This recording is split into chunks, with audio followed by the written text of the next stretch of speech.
degmada Warshiikh ee gobolka Shabeellada Dhexe waxa ay ku taalaa dhinaca bari ee xeebta Soomaaliya magaalada caasimadda ee Muqdisho waxa ay u jirtaa 62 kilomitir waa magaalo xeebeed ee ku wanaagsan dhinaca dalxiiska iyo tamashlaynta dadka ku nool degmada Warshiikh ayaa waxa ay noloshoodu ku tirsan tahay kalluunka iyo xoolaha gaar ahaan idaha magaalada Warshiikh waa magaalo loo doonan jiray faafinta diinta islaamka waxa xilliyadii hore ay culimada Soomaaliyeed ay u doonan jireen barashada faafinta diinta islaamka waxaana ka aflaxay culimo Soomaaliyeed oo aad u fara badan kuwaasoo maqaam iyo magac weyn ku leh dalka Soomaaliya waxaana culimadaasi kamid ahaa Sheekh Daawud Ali Idris Sheekh Abdi Ali iyo Sheekh Maxamed Sheekh Abdi Ali iyo culimo kale degmada Warshiikh ee gobolka Shabeellada Dhexe ayaa waxa markii ugu horeysay la degay deegaan laga sameeyay 1849 waxaana deegaanka ugu horeeyay xilligaasi soo degay Sheekh Daawud Ali Idris oo soo dejiyay Sheekh Abi Bakar Mixdaar oo kamid ahaa culimadii diinta ku faafinayay xilligaasi sheekha ayaa waxa uu ka soo haajiray sida ay sheegeen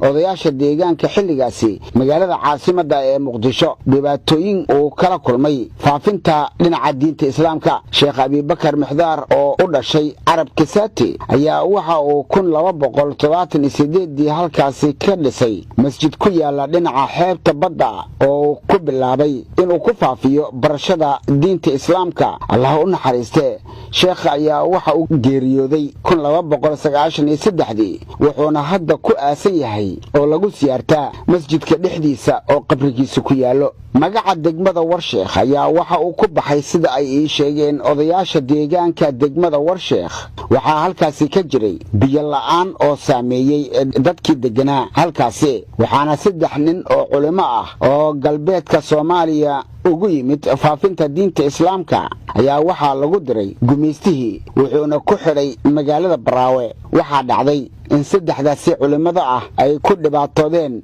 xabsiga dhexdiisa waxayna Ilaahay ka baryeen inuu Ilaahay fadligiisa uu ka saaro xabsiga waxaana Ilaahay u fududeeyay in uu ka soo baxsaday mid kamid ahaa 3dii culimo oo lagu magacaabi jiray Sheekh Muuse Ille Sheekh Isxaji Waaq iyo Sheekh Aqwaaq waxaana mid kamid ah ka soo baxsaday gacanta gumeystaha uuna soo gaaray degmada Warshiikh ee gobolka Shabeellada Dhexe waxa uuna ka qoday war yar oo Ilaahay ka soo burqiyay biyo dadkii ku diirsaday biyahaasi ayaa waxa ay isu sheegeen sheekha warta qoday ee laga helay biyaha magacaasi ayaa waxa uu ku baxay sidaasi waxayna dhaheen warta sheekha ayaan u socdaa magaca degmada Warshiikh ayaa waxa uu ku baxay sidaasi oo dadkii dhahay warta sheekha ayaan u socdaa ayaa degmada loo bixiyay halkan waa meel u dhow xeebta jabalada Warshiikh waxa yaala madfac uu soo tuuray xilligaasi gumeystihii markaasi ku sugnaa meel aan ka fogeyn xeebta Warshiikh isagoo doonayay inuu qabsado degmada Warshiikh ee gobolka Shabeellada Dhexe waxaana ka sheekeynaya dhacdadaasi mid kamid ah dadka deegaanka magacayga waa Umar Sheekh Qaasim madfacaas aad u jeedid waxa la soo tuuray 1800 taariikhda markay aad 1800 sagaashankii 24 Abriil ay ahayd maalintaas waxay ahayd maalin ay ciidamada Talyaaniga ee gumeystaha ay dooneen in ay ka soo degaan xeebta degmada Warshiikh degmada Warshiikhna marka waxa joogay waxa ahayd magaalo weyn oo ganacsi shacabkii deganaa oo culimo iyo culimadii ay horkacayaan way ka dhiidhiyeen inay gumeystaha oo cagtiisa soo dhigo degmadan Warshiikh waxayna kala hortageen dagaal 24 Abriil 1890 ay ahayd waxa suura gashay in ay dilaan sarkaalkii hogaaminayay ciidankii Talyaaniga ee gumeystii Talyaaniga taas waxay noqotay Warshiikh marka goobtii ugu horeysay oo gumeystaha reer galbeedka qofkii ugu horeeyay oo cadaan ah lagu dilo sida aad ogtahay xilligaas ma jirin hubkan casriga ah oo ma haysan waa wateen gumeystaha ayaga laakiin markaas dadka Soomaaliyeed gaar ahaan reer Warshiikh ma haysan hubkan oo qoryaha fudud iyo kuwa culusba kaliya waxay ku hubeysnaayeen falaaro warmo iyo dhagxaan intaasay kala hortageen Sheekh Abikar Sheekh Maxamed Sheekh Ahmed ayaa ka waramaya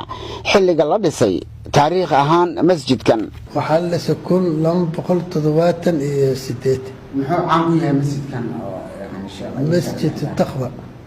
taqwa caan ku yahay maasha allah oo masaajidka kusoo tugtaan waa jiraan oo kusoo tugtaan waa jira sax macnaha cilmiga hadda waxaa noo hayaa mashaayikhdan warsheekh intina naqshagu yimaadeen barkay khaali waa meeshaan maadaama degmada Warshiiq ee gobolka Shabeellada Dhexe ay ka mid tahay degmooyinka qadiimiga ah ee ku yaala meelaha istiraatiijiyada ah ayaa waxaa habboon in xilligan loo helo wado wanaagsan oo ay isaga kala gooshaan bulshada Soomaaliyeed iyo in la maalgashado ee laga sameeyo hoteelo loo dalxiis tago iyo waliba in laga wada shaqeeyo horumarka degmada Warshiiq ee gobolka Shabeellada Dhexe Muuse Cismaan Abtow telefishinka qaranka Soomaaliyeed Muqdisho